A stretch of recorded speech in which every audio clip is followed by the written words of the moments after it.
Welcome to Dr. Lottie's Science with Soul, the podcast that transcends the boundaries between science and spirituality.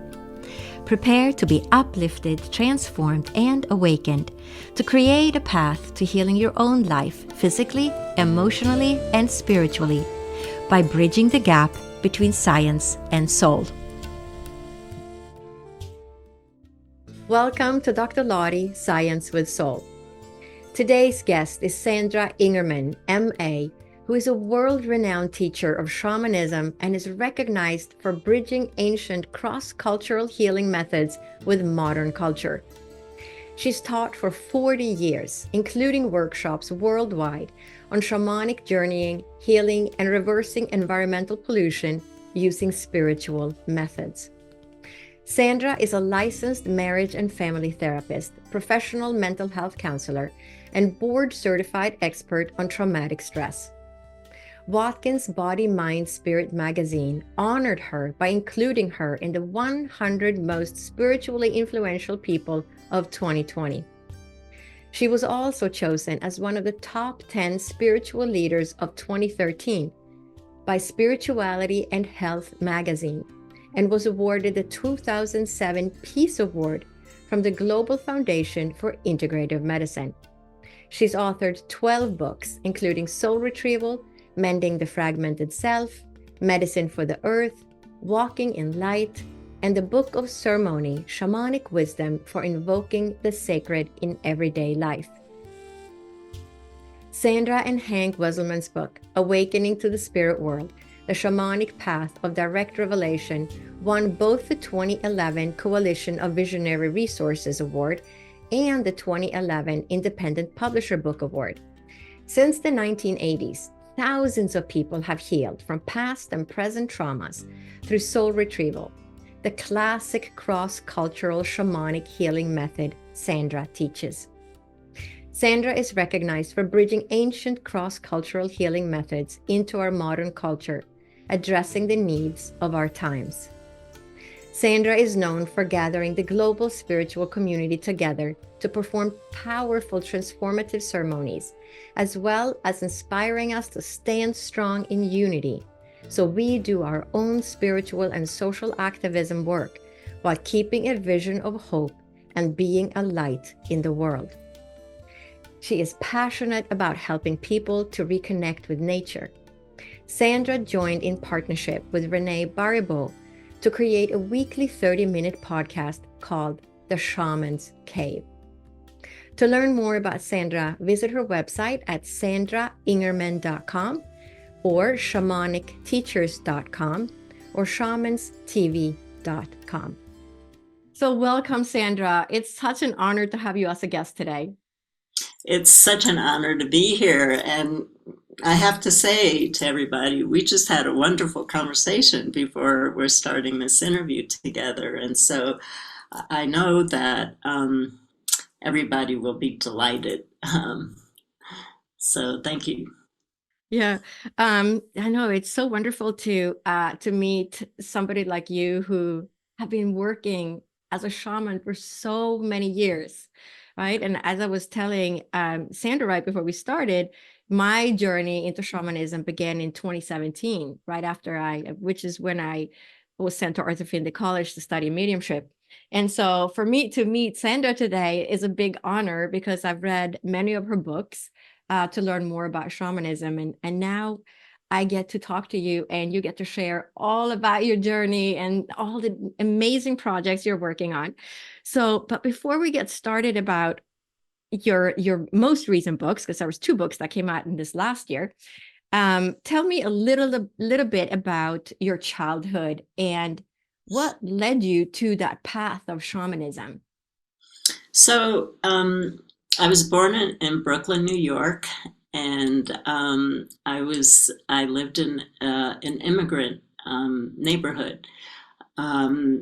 People were either fleeing from Russia for their lives, as my family did, or people were fleeing from Italy because it was the time of dictatorships. And so it was a very, very sad neighborhood. It was a very, very sad place to grow up. And there were Holocaust survivors with tattoos, on their wrists, and a lot of suicide. And when I was born, well, I can't say when I was born. I didn't speak till I was 4, but once where I have memories, and what I remember is just being so in love with the beauty of the earth. I couldn't believe it. I'm one of those people I've discovered. I didn't know it was a thing. I actually feel colors, and some colors are so beautiful, I start to faint when I see them. So here I am on planet Earth, and it's like, oh my God, I'm in the middle of Brooklyn and concrete jungle, but I'm seeing trees and the moon and flowers everywhere, and I just can't believe it. So I'm sitting on my couch one day, I was pretty little, and I go, everybody here is getting it wrong. They're getting it wrong because there's so much crying and so much suffering. I said to myself, we came here to experience joy, and I'm going to spend my life trying to help people find that joy. Um, that was a big one to put out to the universe, of course. And then when I was about the age of 9, I got hit by lightning. And I told my mother and brother were there, and I said, Mommy, I died. Mommy, I died. And she said, No, you didn't. I don't remember where I went, but I came back different. And so life kind of goes on, and I'm growing up in the 60s, so it's all about marijuana, LSD, hash, and the Vietnam War. And I just went in full steam and started reading every book I could on spirituality. I also, at the age of 19, I drowned in Mazatlan and had a full near-death experience. Uh, Beautiful, best way to go. Uh, and I drove my car off a cliff. I had a near-death experience on Mount Shasta. I was in an airplane crash. So I had a near-death experience with earth, air, water, and fire in my life. So all 4 elements. And so my issue was I had all this spiritual knowledge. I had what I was learning from LSD, which was massive about love and source and oneness. That's all I experienced. And I had these near-death experiences that kept changing my consciousness, but I had no spiritual path. And in 1980, I was working 2 jobs to put myself through school, and I was getting my master's in counseling psychology. And somebody said a man was coming out from Connecticut, and they didn't know what the workshop was on, but they said I could get 2 easy units if I signed up for it. So it was Halloween of 1980, and I signed up and I went, and it was a workshop on shamanic journeying. And what that did for me was it gave me a path, because I was on a spiritual path my entire life up to that point, but I had no path. I was just collecting an amazing amount of information. And then the other thing too is, as a child, everybody stopped me on the street to tell me their problems. There wasn't a person who didn't do that. And I worked in my father's store, and people came in and they told me they were only coming in to talk to me. I was like under 10. I had a nun who came in every Wednesday night, and she said, I know I have to buy something, but I just came here to talk to you. So at 13, I realized I took on everybody's pain, and I became suicidally depressed. And that's how I spent most of my life. And shamanism, it's been a long journey of healing that, but it was shamanism and learning how to journey that taught me how to love life again. So it's a long answer to your question, but that was my journey. Yeah, and that's I mean, that's all those different events that happen, fire, water, all the different elements. Were those all initiations? Absolutely. Yeah, absolutely. But the issue is because I was talking to somebody from a different shamanic tradition than I work with, and what she said to me is that what happened to you is that you didn't have elders who could tell you what kind of initiation you were being put through. So, like, my first near death experience was with lightning. And what she said to me is lightning came to you for a specific reason and wanted you to be put through a specific initiation. But I didn't have any elders who knew about that. So, one of the things I'm realizing is how much I lost in my life and how much I struggled in my life because I didn't have elders at those really important initiation points to say, this is what's happening to you and this is what you need to do. I was just flying on my own. I'm 71 years old. I have not stopped going through initiations and I'm still flying on my own. Do you feel that that is just part of your journey in this life?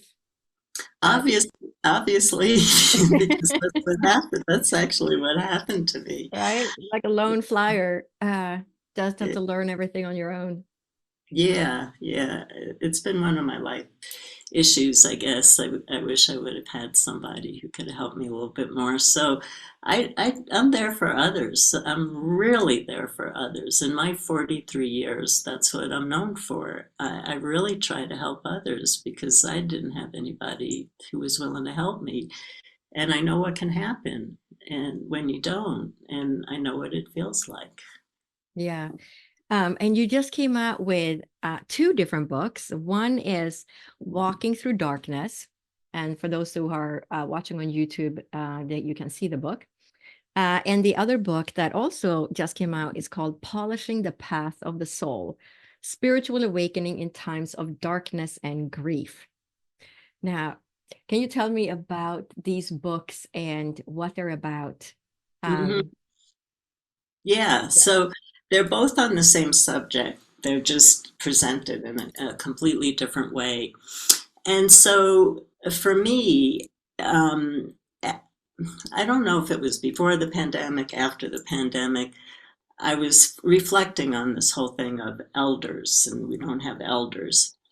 And so I started realizing that back in the old days, you used to rock on your grandparents' chairs and they used to tell you how to get through dark times. And we don't have that now. We have nobody doing that. So the first thing I did was I kind of wrote out my roadmap of what I've been doing to get through dark times. And I taught a course through the SHIP network called The Dark Night of the Soul Leads to the Light of the Shaman. And it was a beautiful course, I had a lot of material.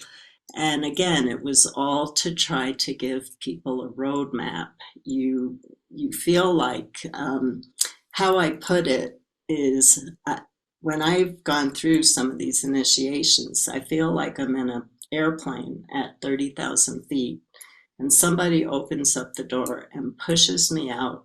No parachute, no toolbox, no flashlight, no map, nothing. I'm just out in space. So that's what I feel like when I go through really big initiations. And so I found certain steps that are really important to take. Number one, just to before I move on, never to sit down in the dark when you're going through initiation. Find the smallest way of moving forward. So I developed this roadmap, and after I taught the course, and after I taught the course, Lynn Roberts asked me, "Do you want to write a book on the darkness together?" And I said, "Yeah, I was planning on doing that." So Lynn and I wrote another book before speaking with nature. And how we approach writing is we approach the old way of feminine circular writing. So what that means is there's nothing, like you can't sit down and read the book literally because it's just stories. It's told in a very circular manner. And in that circular manner, hopefully, you get some good inspiration. So we decided to use the same format and use nature beings. So we each took nature beings and talked about certain lessons that we each experienced through our initiation and tried to give people a roadmap. And then, right when we were writing the book, I was asked by Sounds True to do an audio book. And I did it on polishing the path of the soul. And so instead of it being written like walking through darkness, and did this on my own, it was more like my course through the Shift Network where I lecture, but I lead really, really long guided journeys, all the journeys that, can take people through the darkness. So it seems like my life for the last year has been trying to create roadmaps to help people get through the dark times. We've been through a lot of dark times. I am always optimistic about what's going to happen way in the future, but I do believe that we might be walking into some very big storms right now. And I am preparing myself to walk through these very big storms face on. And I'm trying to teach people how to do that, how to not sit down in the dark. No matter what's going on, we have power. We have power to get through. And we all made a choice to be here at this particular time right now. So it's not about sitting down and saying, oh my God, what do I do? I don't know how to get through this. You came in here for this. So it's learning about how do you love yourself? How do you find your self-worth? How do you find that inner power where you can move through those storms face on? I did that this winter. I tried it. I heard on Facebook, I read a post on Facebook that buffalo go face forward into a storm. And so there was a big storm in Santa Fe, and I went for an hour walk. And when I turned around, the storm was just, it was right in my face, and I had to walk 45 minutes back. And I used it as a tool, as a teaching tool. We all have to get to this place. So I'm trying to give people roadmaps and tools. That was a really long answer. I'm sorry, but I that's love my it. it's my passion right now. Right. Yeah. Because I would say, you're very spot on. There's a lot of people that they feel hopeless just with everything that's going on, I would say, in the world itself, but also in our country here in the United States, where we have so much division. It's the most division I've seen since I moved to the United States, and that was in 1979. But I've never seen the country so divided as it is now. And it's like you're either on this side or you're on that side, right? And Right. people don't talk to each other. Family, they have breaks in their family because the parents vote for one person and the children vote for somebody else. What advice do you have for people to get through? And we have the election coming up this year too. Yeah. Well, first of all, I just want to jump back for a minute because when was it? It was back in the 1980s. I had one of those in the middle of the night dreams where the spirits woke me up and I was sitting straight up and there was a booming voice coming into my room. And what I was told, and this was back in the 1980s, is that there was going to be a time where things were going to be so difficult on the planet that the whole entire population was going to split into two. One was going to want a big daddy to take care of them. And one population is, I'm going to use every creative bit of energy I have. I'm going to help move us through. So we're seeing that now. I'm actually reading on the news people are actually saying they want to vote for a certain candidate because they want a big daddy. They're actually using those words. And you see it in Europe too. People want a big daddy to take care of them.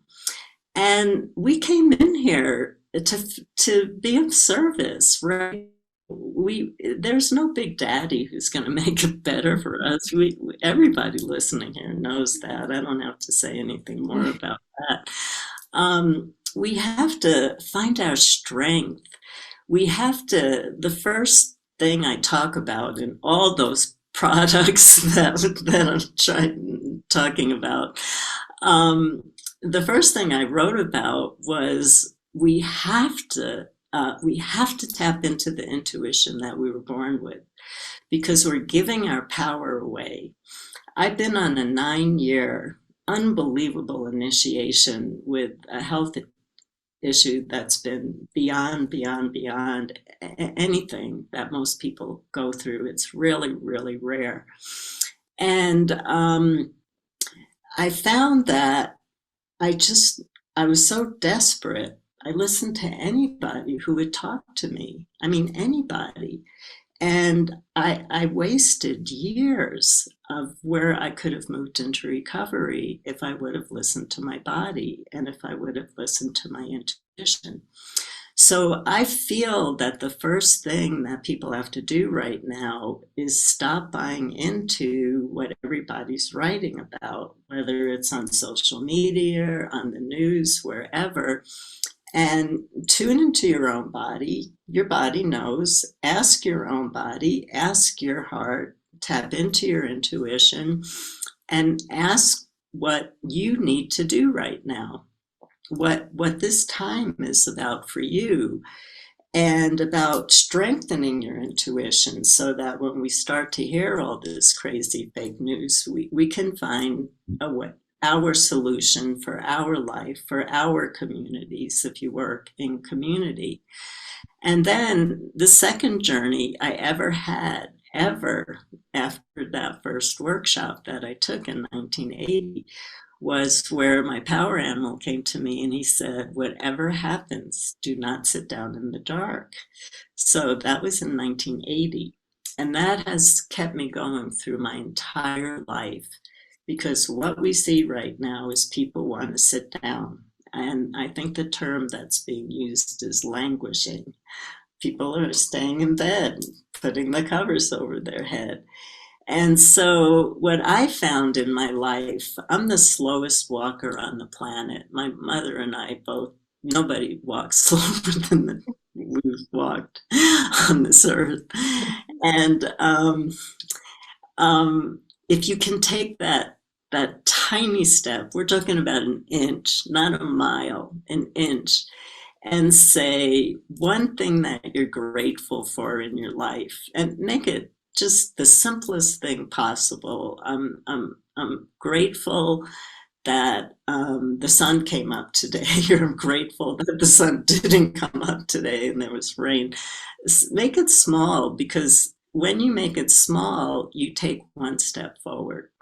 And then you don't realize with every small little step that you're taking, where if you can come up once a day with something positive, just one positive thing, those are small steps where every day it leads you back into your own power again, and it leads you back into your own self again, because people are disconnecting from themselves out of fear.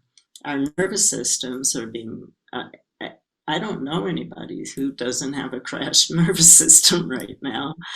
Um, and yeah, we really have to do our work. And a lot of it is not listening to others, but trusting our intuition and moving forward. And the other really big thing I teach in the book, in all the products, is that we really have to let go of the ancestral stuff, all the old stuff. It's this gigantic weight that doesn't allow us to take that next step. And if it's okay to just say one more thing, I work with Isis as the teacher in my journeys. And she came to me in the middle of the night um, over 6 months ago. And she said, what's happening to you is your past is moving into your present. And that's what's affecting your health. And so if you look at what's happening on the planet, we're all just looping the past over and over and over again. So it's time to do those ceremonies, those meditations, whatever you can do to just drop it, whatever it is, no matter how bad it is, just drop it and move forward. That's what we need right now. We need people to get present because our history is what is pushing up to this moment right now. Old stories that we don't need anymore. No, it's so true because we're holding on. We're living in the old energy instead of stepping into the present and the future. Yeah, Absolutely. yeah, and Yeah. we have to create healing for that. Um, and so when you had so many different initiations, have you ever had memories of a past life? Um, I have definitely had memories of a past life very early on in my work with shamanism. Um, and it's all about my hands. Everything is about my hands. And I have to be honest with you, it's 43 years and I still don't understand what the message is for me. So, but I work on it constantly and I think it's part of my healing. But I have had so many memories of my hands being chopped off. I don't know if I had a lifetime where my hands weren't chopped off for doing some kind of work, spiritual work, healing work.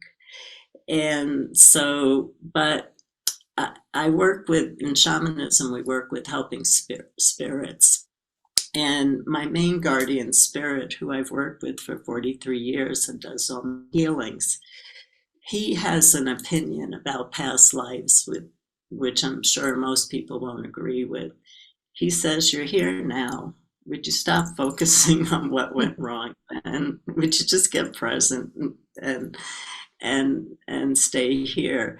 But occasionally, when I do a healing for somebody, it's rare, because he's done all my healings for 43 years. I haven't worked with another spirit.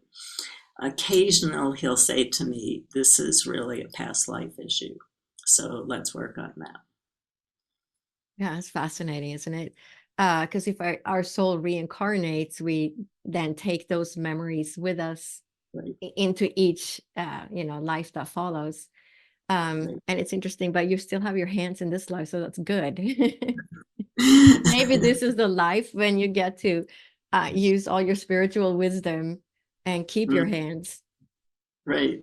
Well, Right. I've always felt this is a strange thing to say, and only a few people know this, but I've always felt like my hands aren't mine. They have a life of their own. I love them. I love them more than anything. They have a life of their own. They do their own thing in a healing that has nothing to do with me. um, and I think that I think, and I'm saying this because this is where I am right at this moment. I think my hands is my tool of getting out of the initiation I'm in right now. Fascinating. I love how you say, it feels like your hands are not yours. And then you have all those memories um, of the hands being, chopped off in previous lives. But that's also how you then give healing in this life, right? Through Hmm. your hands. So such a spiritual component of you, but it's like it's in the physical because it's your hands, Right. right? But it's connected to spirit somehow because that's Hmm. you're channeling the healing through your hands, right? Right. As you do healing. Yeah. In shamanism, uh, the practitioner really is nothing. We're just a hollow bone for the spirits to come Yeah. through. It's one of the shadow sides of shamanism is people are going around, I did this healing, I did this healing, I did this healing, I did this healing, and no, the spirits did the healing, it wasn't you. That's what I tell people all the time. Don't, it's not me, it's not me. I'm just the link. That's what I tell people. I'm just the person who connects to the spirit world. But the healing itself comes from the spirit world. And it just comes through me. I'm just a link. I'm just a connector in the Mhm. piece, right? Yeah, so fascinating. Because when people people who are true healers, I feel they're not people who say that, oh, I did this healing, I did this, I did that. They sort of live in their ego versus giving it the true understanding of how we are connected to spirit, and we wouldn't be able to do anything without spirit. So, right, we're just kind of the puppets on a string, sort of in the end, that are working with spirit, and integrating the healing, making. Absolutely. Mhm. Yeah. Yeah. So when you wrote the book, The Polishing the Path of the Soul, let's talk about that one. Um, what what darkness, or like what darkness period can you share with the audience that are in this book? Like, is there anything that you went through that you feel a lot of people go through? Um, yeah. I when we're going through an initiation, there's a few things that happen for us. Um, if we're on a shamanic path, excuse me, and the whole world is going through a shamanic initiation, so, but I can't talk about the whole world because they're not into shamanism. So, for shamanic practitioners who go through an initiation, one of the first things that happens is that the spirits all of a sudden, you think that they've left you. They might help you with your client sessions, but they're not talking to you. And so the reason for that is really classic shamanism, in that in shamanic cultures, community was essential for the whole tribe to be able to survive. If there was a lot of weakness in the tribe, the community wouldn't survive. So everybody needed to be strong. So the elders would, and this is where we need elders, the elders would create these initiations for people who were coming of age. And you had to be able to walk through the initiation on your own. Otherwise, you didn't have the strength to be there for the community. So I'm just going to give an example of, let's say the initiation is fire walking, and I know fire walking is big. If your ego is looking at how to get through the fire, your ego doesn't know what to do. Your mind doesn't know what to do. It's only your spirit that knows how to walk through the fire. So the whole point of an initiation is to strip your ego, is to make it so uncomfortable that your ego says, I can't get through this. I have no knowledge of how to get through this. And your mind says, well, I'm with you. I'm stumped. I don't know how to get through this. So this is where our spirit, we were all born with the spirit, the seed of source, the seed of the creator. So we all have exactly the same power of source and the creator living inside of us. So the point of an initiation is to strip our crazy egos, is to strip our crazy minds, so that our source spirit, our seed of source, can grow, and we just fly through those initiations. So the spirits have to step back because they can't carry you through. We all want to be, I wrote this to a friend in an email this morning. I think the collective wants to be carried through this next initiation, and nobody's getting carried through. Nobody.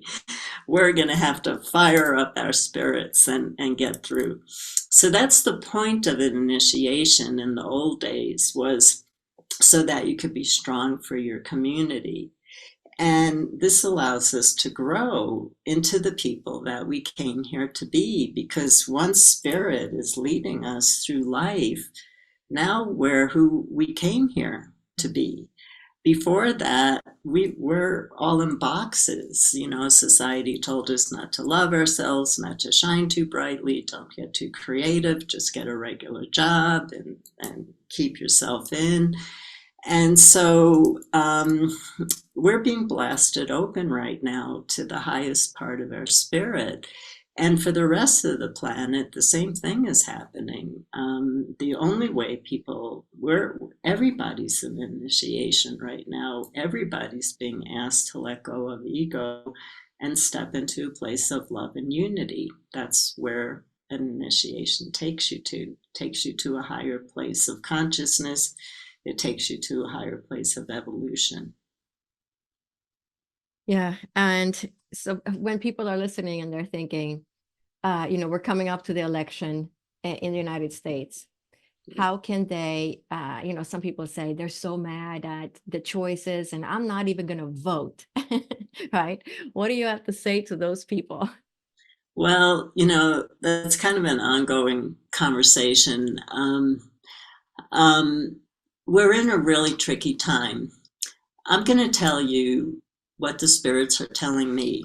I've actually heard this from a couple of other people, but I'm going to say what's just coming through for me in the last couple of days is there is going to be a really big surprise that we are not expecting. So we'll see how that plays out, and everybody in the audience can say, "I'm never reading anything of Sandra Ingerman, nothing that's true." But I think everybody's getting all worked up, and I talked about we want the big daddy, and no, we want our spiritual power. And so for the people who came in here to do spiritual work, don't sit down in the dark by not going out to vote. You can be changing history forever. Think about, don't think about yourself. Think about the children. Think about the children. Think about the baby animals. Think about the plants and the trees. Stop thinking about yourself. We're so selfish as humans. That's all we do is think about ourselves. We're not in a safe time. And as Isis said to me back in the 1990s, when a student asked a question to her, she said, "If you thought you came to Earth to be safe, you came to the wrong planet. You never should have come to Earth if you were looking for safety." And she was really strong. Isis is really strong when she speaks. And so nobody's safe right now. We're safe in spirit. We're safe in spirit. But the rest of us, we're not the top of the food chain for the first thing. And everybody's eating everybody else, and we're being eaten too. So nobody's really safe here. So what do you want to see for your descendants? What do you want to see for the planet? And no, there might not be a good choice, but what's the best choice that's going to not create the most destruction, that our descendants are going to be so hurt that we were not willing to help them, that we weren't willing to just get up, vote, even though it didn't feel like exactly the right thing. We might change the entire future for the planet. And you have to sit with that and think about that. I was thinking about not voting, but I just gave myself the same rap I gave all of you. I'm voting. I care about. It's too late for me, but it's not too late for the future. Yeah. Yeah. No, we have to speak up and we have to take a stance in order to make this place a better place, right? And for people who, you talked about the power animal before, people who are not familiar with power animals or how do I get to know my power animal, or do I have more than one power animal? Right. I Right. remember when we were talking before we started, and how I got that book in 2017 in that bookstore. It was the only book that spoke to me. It was about shamanism and power animals. So can you tell the listeners a little bit about, what is a power animal? Do they have a power animal? And how do they know if they see an animal, if it's a power animal? And Yeah, so shamanism is the oldest spiritual practice on the planet. We know it dates back at least 100,000 years, but now archaeological evidence is showing it dates back way before that. So the spirits, the understanding, the information that was passed down is humankind got born onto this planet with no way to survive, no way to take care of themselves. And so the belief is that spirits from the transcendent worlds, from the divine, came to help the people learn how to find food, how to take care of the land and live on the land and find shelter. And so the practice has survived for over 100,000 years. And so you have to look at, is there any practice in the world that is that old? And why is shamanism still being practiced? It's being practiced because it gets results. Uh, it gets results. So I'll just say that. And so in 100,000 years, obviously the practice itself has kept evolving to take care of the needs of the people in different times and in different areas of the planet. Every single person who is alive right now has ancestors who practice shamanism. Shamanism is a universal practice. And the word shaman comes from the Tungus tribe in Siberia. It means healer, one who sees in the dark. There isn't really a good definition of it. And so a shaman, by definition, is a man or woman who goes into an altered state of consciousness and lifts up out of their humanness and steps aside so that the spirits can come in and do their work.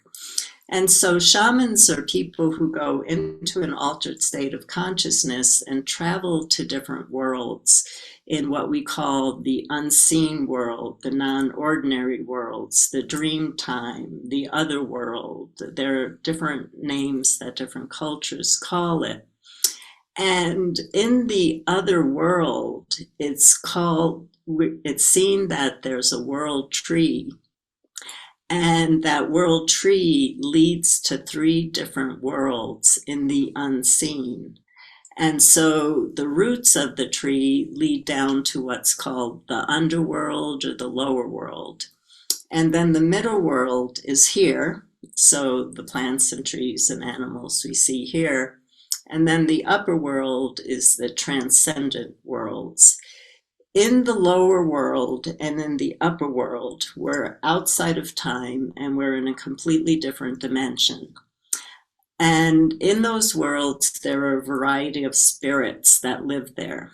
And the different variety of spirits that live in the lower world and the upper world are beings called power animals, which are animal spirits that when you're born, they go, ooh, this poor human's going to need some help getting through this lifetime. So 1 or 3 is seen in shamanic traditions as volunteering themselves to you to kind of be an invisible guide through your life. The majority of people on the planet don't even know that they're there, but from a shamanic point of view, it's believed that we all have these guardian spirits. And power animals can be animals from the earth, they can be animals in the air, they can be animals in the sky. So I call them more nature beings, because if you have a plant as a power animal, that doesn't make sense. So you call it a guardian spirit. If I have a nature being, I don't have an animal as a guardian spirit, so I call them a nature being. And so we have plants, animals, insects, snakes, all the beings from all the different worlds, algae. I was in a workshop once, and this woman had the most profound journey I've ever heard in my whole life, and her power animal was a clam, and we were all jealous of her clam. And then there are what are called teachers in human form, and they also, you can't tell the spirits where they can live, so they're in the upper world and the lower world too. And those are our ancestors, goddesses, gods, mystics, religious figures. Jesus, Mary comes to so many people, Buddha. And so the question is how do you know who are you helping spirits? And that actually involves taking a formal shamanic journey and traveling to one of these worlds, and actually going to the world, putting out an intention as you're going. I'd like to meet my power animal, and then you get to the lower world, and there's an animal waiting for you who's ready to speak and answer questions for you or offer assistance to you. So unfortunately, there isn't really an easy way if you don't get into shamanism. You could say, well, a lot of people say, I love hawks, so I think hawk is my power animal. That might not be true because the power animal picks you. You don't pick the animal. But a lot of people get comfort from knowing who their favorite animals are. And you might have in the middle world where we are, where you're getting omens all the time of hawk coming over you. And that means that hawk is an omen for you of good protection. And so different animals that show up in nature that you don't normally see, they might be protector spirits for you too. I love it. And so sometimes people say, like just like you said, I think this might be my power animal, or I meditated and I saw this animal. How would you know? A lot of people always ask me this: how do I know what the power animal does for me? Right. So a lot of people go to the website, they look up the power animal that way. What are some other ways that you can learn what the power animal does for you? Yeah, so this topic makes me crazy, and the whole world knows that. The world who knows Sandra Ingerman knows this topic makes me crazy. Every single animal that comes to you for a very, very unique reason. And so on Facebook, when I teach a course on shamanic journeying, everybody asks, I got a lion last night. What does it mean? Why didn't you ask the lion in the journey? You were in the journey with the lion, and you didn't ask why it's volunteer, but you're asking me, and I didn't meet your lion. I don't know who your lion is. So I'm constantly trying to get people to stop talking to humans and talk to their spirits, connect to their spirits. We know nothing. Humans don't know nothing. And so what happened to me, this is a powerful story that shows this. I was I was in a period of my life back in the 1980s where all of a sudden people started giving me gifts that had to do with owl. I was getting owl feathers, owl statues, and I never said anywhere that I worked with owl, and I didn't work with owl. And then somebody sent me a box with this gorgeous owl mask that I still have. And so I said, okay, what's going on? And so I journey to my guardian spirit, who I trust. And I said, what's the deal with owl? Why is owl coming into my life? And he said, owl is coming into your life not only because owl sees in the dark, but it has a particular radar that you're going to need soon. And that was the end of the journey. The journey went black. So soon in shamanism, there's no time in shamanism, so it could be 10 lifetimes from now. So I didn't know. But soon came very fast for me. And I was flying back from teaching a workshop in St. Louis. And I had to take the last flight out because I had to work the next day. And I'm on the plane, and and I was teaching 40 workshops a year at the time. So I was on the road 300 days a year. So I saw this as very unusual. There was no lights on in the plane. The stewardesses and steward were walking around with flashlights. And I said, well, that's really nice of them to let us sleep. It's really late. And then the captain comes on and he says, we have a problem. And it was back in the 80s. I don't think a pilot would do this today, but he said, we have a problem, and I actually don't know how to get through it. He said, not only don't we have electricity, but we've lost our radar. And we're flying through a lightning storm, and I don't know how to get through it. And I thought about right before this plane ride, I was getting all these owl things, and my power animal told me that I needed the radar of owl. Now, if you go to a power animal book, you will never see radar connected with owl. I would have missed the most important experience of my life, that the spirits knew I was going to have trouble weeks before, and they were sending me help. If I would have looked up owl in a book, it would have said a being who can see in the dark, and I would have said, so what?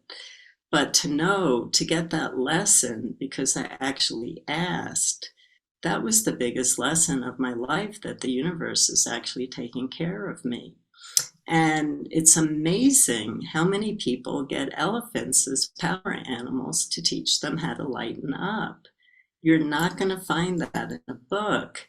And so what's happening in our modern day culture, because people are giving their power away to other writers who they're writing their interpretations, so many people are missing the beautiful, unique experiences that these beings want to bring to you, because you're trying to put them in a box that every animal has these same qualities. Every insect does the same, every bird does the same, every algae. They all come to you for a specific purpose. And so you have to ask them personally, why did you come into my life? Are you bringing me healing? Are you bringing me help? What am I going to learn from you? I love that story. So when you were on that plane, did you ask the owl to come, or what happened? I was so tired, I didn't do anything. It wasn't until we landed I realized, and we did land. Everybody always says, "What happened? You never finished the story." We did land, but when we landed, I remembered, oh my God, my power animal told me that I was going to need radar from Owl. So I didn't call on Owl. Owl was already there. Right. The owl was already helping the pilot. Right. He was already, but it's interesting because it was like a verification for you, a Mhm. confirmation of the messages that you received, and then how it all played out. Yeah, Yeah. yeah, yeah. It's really interesting because I was on a flight a few months ago, and it started getting really turbulent. And I hate turbulence because I've been on one of those flights that fell out of the air, when the crew hits the ceiling and the food carts go flying. And I've been on one of those flights back in the 1980s. And so Mhm. now, whenever it gets really turbulent, it's like I strap that seatbelt really tight.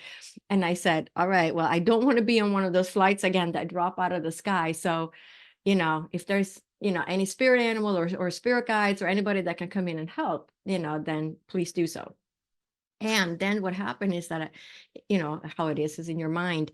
I saw this huge white owl come, and he kind of spread him, like his wings were so big, they spanned the entire the airplane. And shortly after, the flight got smooth and everything stabilized. And the captain had just said, we're going to go through turbulence and, it's going to be like the rest of the flight. But within 5 minutes, we were in smooth air. And I just said, well, thank you, Owl, for coming in. So it's really interesting how it was like two airplane stories of the owl. I wonder if the owl often helps with these things. If they know each other and help out. I have the same fear of turbulence, but I was in a lesser than you. I was in a plane that got caught in a air, I forget what they call it, and a wind shear. And so what I do is I call the pilot, the co-pilot, the air traffic controllers, power animals, helping spirits to the plane, the stewards, the stewardesses, all the passengers, the plane's power animals and helping spirits. And then I talk to the weather spirits and ask for grace as we go through. I am so busy before that plane takes off. Well, it helps. You're still here. You haven't crashed yet, so that's good.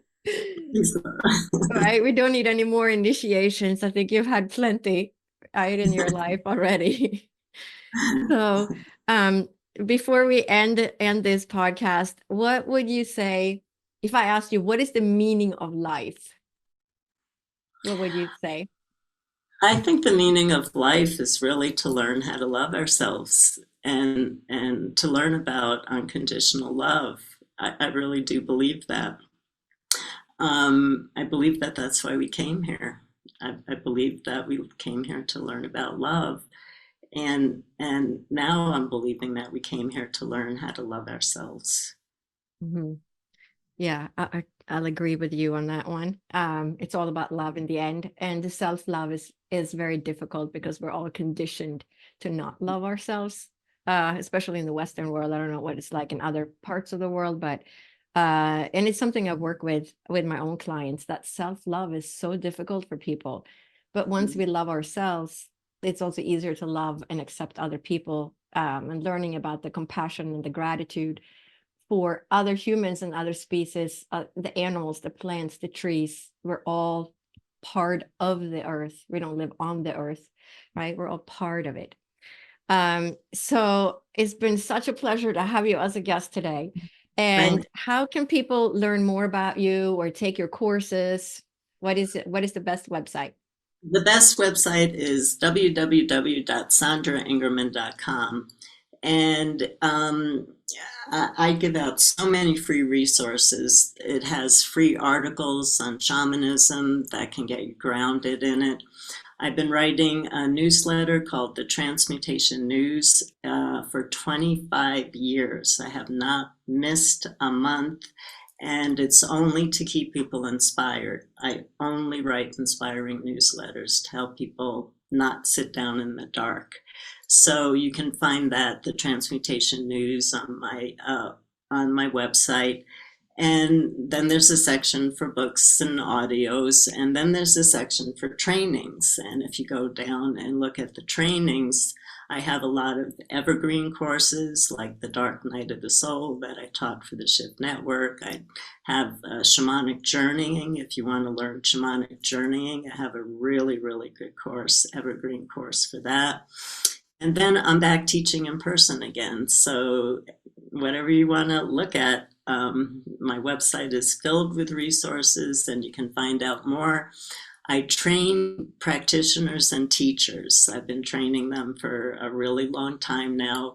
And we have a website, shamanicteachers.com. So if you feel that you need some healing, check out that website. There's hundreds of practitioners and teachers who I trust as much as myself. They had to go through a lot to get on that website. And so there's help everywhere. That's so wonderful. And we'll make sure to put the links in the podcast notes as well, so people can just click on it and go find that. And the last two books as well, the Walking Through Darkness and Polishing the Path of the Soul. So we'll make sure all the links are in the podcast notes so that people can find your work and all your books and all your wonderful courses. So thank you so much, Sandra, for taking the time to be a guest on my podcast today. This has been such a pleasure. I really love talking to you, and I have a feeling that we're going to become friends at some point. Thank you, everyone, and blessings, everyone. Hang in there. We're going to do it. We're going to do it together. As we conclude this episode, I want to express my heartfelt gratitude for your presence within my community. If you haven't yet, make sure to subscribe, comment, like, and share this podcast episode. Join my free newsletter in the show notes and receive new podcast episodes delivered right to your inbox. If you resonate with the interconnectedness of mind, body, and soul, and are motivated to embark on a journey of personal healing, I invite you to connect with me at drlottie.com. Together, we can pave a path towards transformative healing in your own life.